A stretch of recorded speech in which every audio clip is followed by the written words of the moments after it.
Iran और Israel के बीच बहुत खतरनाक युद्ध का खतरा मंडराने लगा है। दावा परमाणु हमले का किया जा रहा है।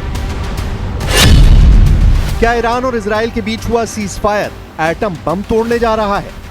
इजराइल के अखबार यरूशलेम पोस्ट ने ऐसी खबर छापी है जिसे पढ़कर ट्रंप के भी होश उड़ गए हैं। खबर में ईरानी संसद के स्पीकर मोहम्मद बाकर गलीबाफ के सलाहकार मेहदी मोहम्मदी का जिक्र है। मेहदी मोहम्मदी ने इंस्टाग्राम पर यह तस्वीर पोस्ट की है जिसमें इजराइल के नक्शे पर 2 परमाणु हमले दिखाए गए हैं। ये मशरूम क्लाउड देखकर इजराइल के होश उड़ गए। सवाल है कि क्या ईरान और इजराइल के बीच परमाणु युद्ध होने जा रहा है?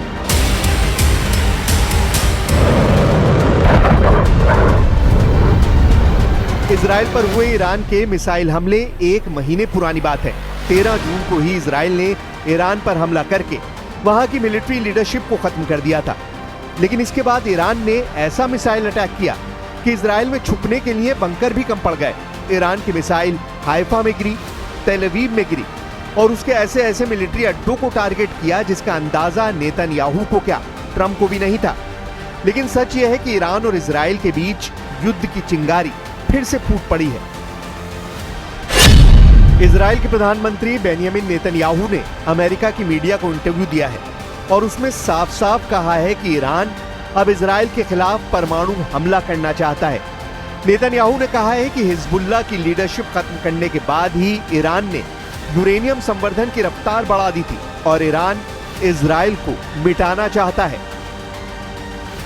इजराइल का F-15 फाइटर जेट फिर तैयार किया जा रहा है। इजराइल के बहुत ही सीक्रेट एयरबेस से आई इस वीडियो ने तेहरान से लेकर मॉस्को और बीजिंग से लेकर दुनिया के तमाम हिस्सों में अलर्ट जारी कर दिया है। खबर पक्की बताई जा रही क्योंकि पश्चिम एशिया में नया खौफ बहुत बड़े सवालों के साथ पैर पसार रहा है।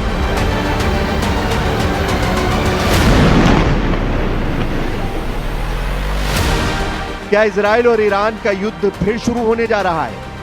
क्या हमला जुलाई महीने में किसी भी वक्त शुरू हो सकता है? और क्या इस बार ईरान और इजराइल के युद्ध को कोई नहीं रोक पाएगा? क्या ईरान पर बमबारी के लिए डोनाल्ड ट्रंप ने नेतन्याहू का हथियार गोदाम फुल रिचार्ज कर दिया है? क्या जुलाई में नेतन्याहू की एयरफोर्स फिर एक्टिव होगी और जो युद्ध जून में रुक गया वो अब जुलाई के महीने में सभी रिकॉर्ड तोड़ देगा? ईरान और इजराइल का युद्ध किसी भी वक्त फिर से शुरू हो सकता है। इसके 2 बड़े सिग्नल मिल चुके हैं। पहला सिग्नल, ईरान ने संयुक्त राष्ट्र की परमाणु निगरानी संस्था AIEA के साथ सहयोग को बंद करने का ऐलान किया है। अब आशंका है कि निगरानी खत्म होने पर ईरान का परमाणु कार्यक्रम बिना किसी जांच के आगे बढ़ेगा और ईरान अपने 400 किलो यूरेनियम से 10 परमाणु बम बना सकता है। दूसरा और सबसे बड़ा सिग्नल, इजराइल को अमेरिका से 4,500 करोड़ रुपए के हथियार सप्लाई होने वाले हैं। अमेरिका की इस मिलिट्री मदद में इजराइल को 7,000 बंकर बस्टर बमों के लिए JDAM गाइडेंस किट मिलेगी, यानी joint direct action munition guidance kit. इसमें 3,845 किट ऐसे होंगे जो 2,000 पाउंड के BLU-109 बंकर बस्टर बम पर लगाई जाएंगी, जबकि 3,280 किट ऐसी होंगी जो 500 पाउंड के MK-82 बम पर लगेंगी। ये ट्रंप का नेतन्याहू को सीज फायर वाला तोहफा बताया गया है। लेकिन सच ये है कि 7,000 बंकर बस्टर बम एक नए युद्ध की शुरुआत कर सकते हैं। सीज फायर के बाद ही इजराइल की एयरफोर्स खुद को ऐसे बमों से लगातार लैस करती जा रही है। अमेरिका की डिफेंस सिक्योरिटी कोऑपरेशन एजेंसी को ट्रंप के विदेश मंत्रालय से मंजूरी मिल चुकी है। इससे पहले इजराइल को अमेरिका ने बंकर बस्टर बमों की बड़ी खेप फरवरी 2025 में पहुंचाई थी। तब इजराइल के अशदोद बंदरगाह पर बहुत ही खुफिया तरीके से बम पहुंचाए गए और फिर ट्रकों के जरिए उन्हें इजराइल की सेना तक सप्लाई कर दिया गया। जब इस वीडियो को बहुत ही खुफिया तरीके से रिकॉर्ड किया गया था तब किसी को अंदाजा नहीं था कि इजराइल के अशदोद पोर्ट पर गुजर रहे ये ट्रक ईरान से होने वाले युद्ध का सामान कंटेनर में भर के ले जा रहे हैं। इन कंटेनरों में ऐसे बम लाए गए जिन्हें बंकर बस्टर बम कहा जाता है, ऐसे बम जो गहराई में बने बंकरों को भी तबाह कर देते हैं।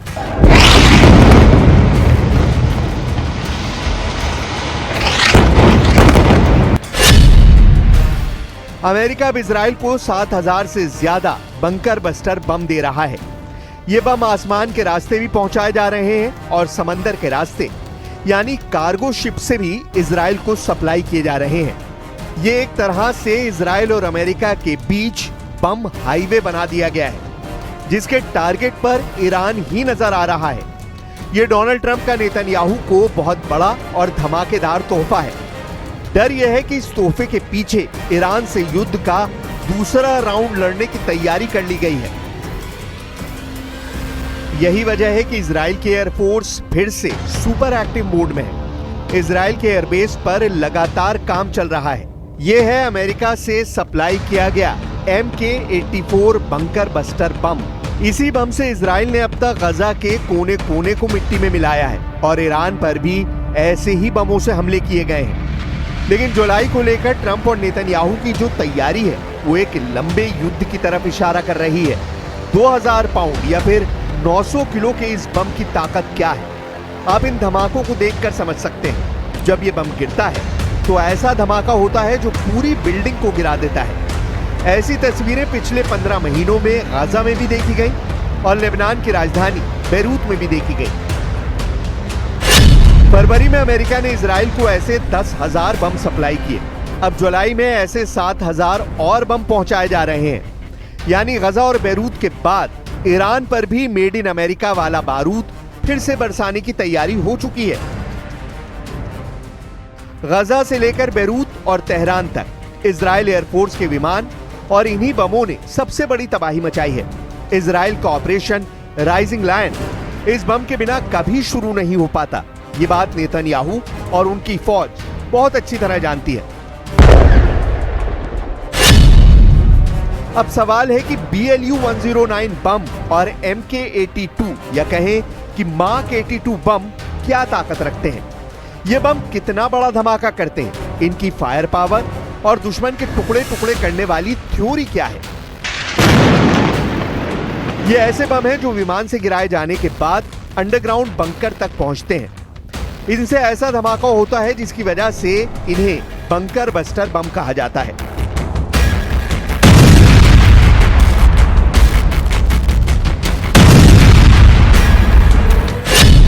जब मार्क 82 बम फटता है तो 15 मीटर चौड़ा और 11 मीटर गहरा गड्ढा करता है।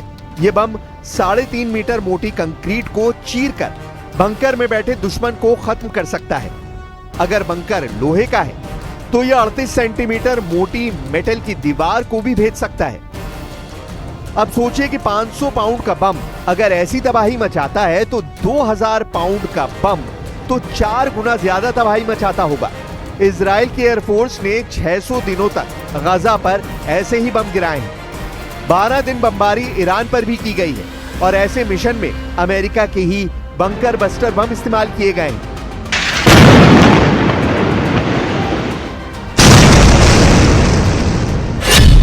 नेतन्याहू का सबसे बड़ा फोकस ईरान पर है। मुमकिन है कि अमेरिका की तरफ से आने वाले 2000 पाउंड वाले नए बमों से अब गजा पर हमले ना किए जाएं, बल्कि उनका पूरा इस्तेमाल ईरान को दहलाने में हो। 12 दिन के युद्ध में इजराइल ने ईरान पर 4200 बम गिराए थे, लेकिन इस बार इजराइल के पास तबाही के लिए डबल ताकत आ चुकी है।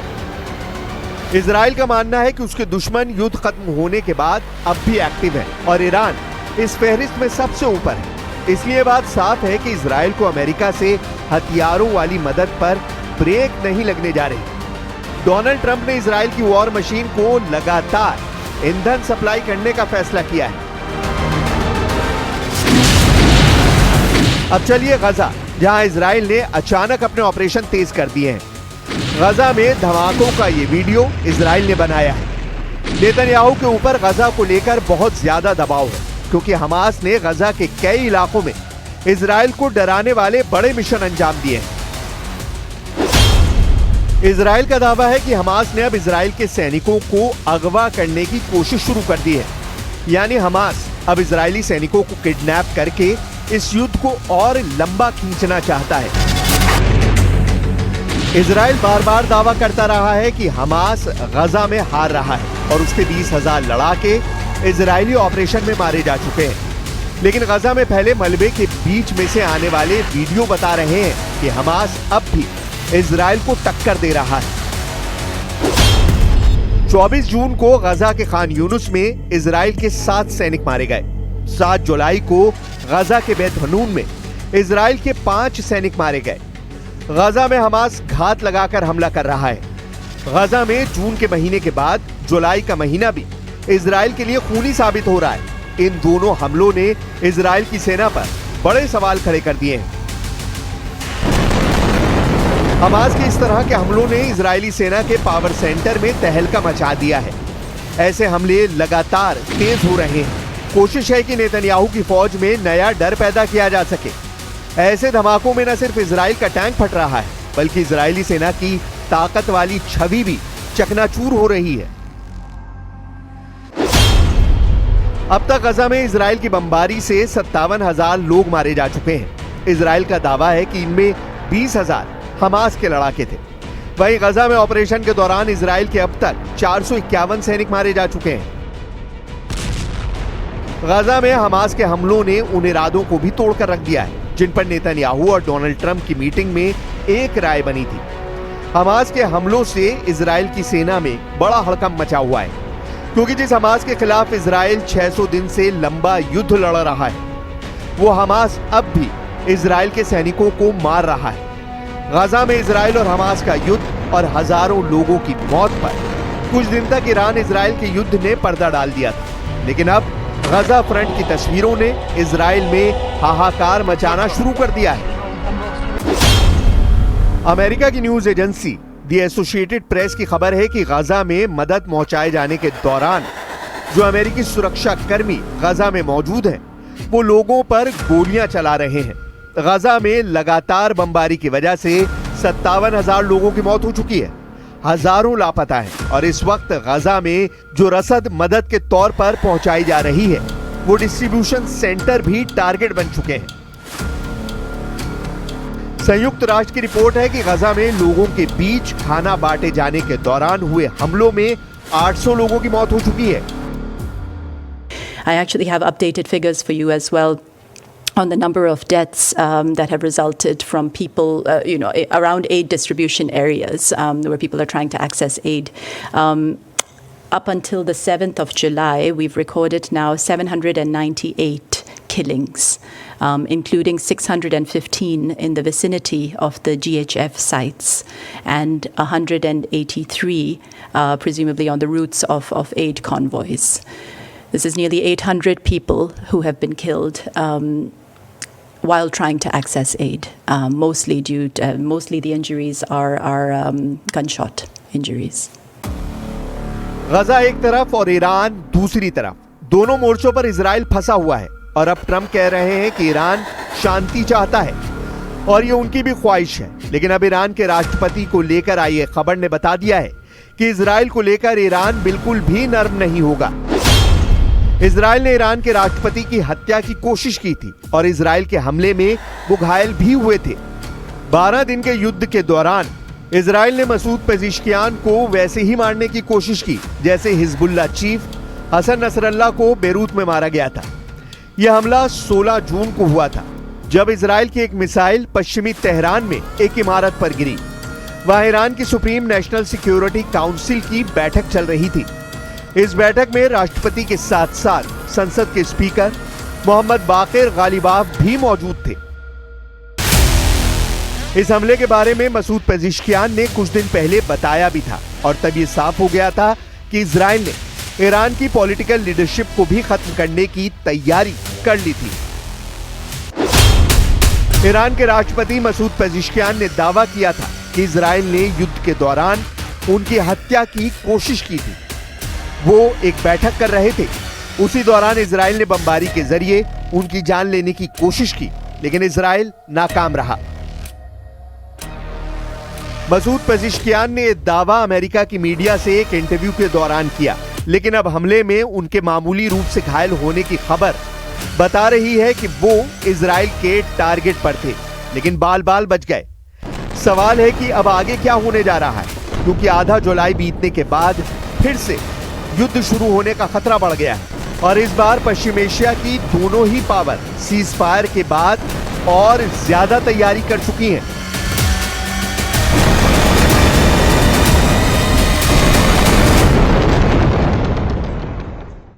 और बुलेटिन में फिलहाल के